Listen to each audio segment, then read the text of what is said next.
करतोय. 70,000 कोटींचा समझोता तुम्हाला छोटा वाटतो का?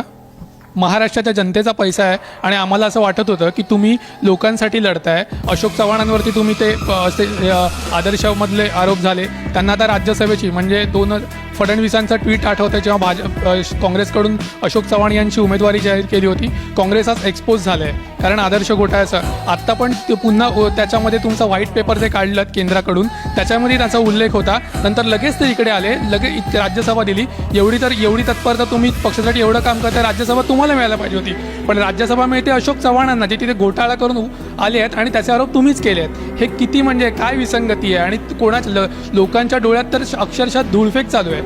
म्हणजे हेच छगन भुजबळांचे अनेक बाकी शिवसेनेच्या पण अनेक नेत्यांवर तुम्हीच आरोप केले होते.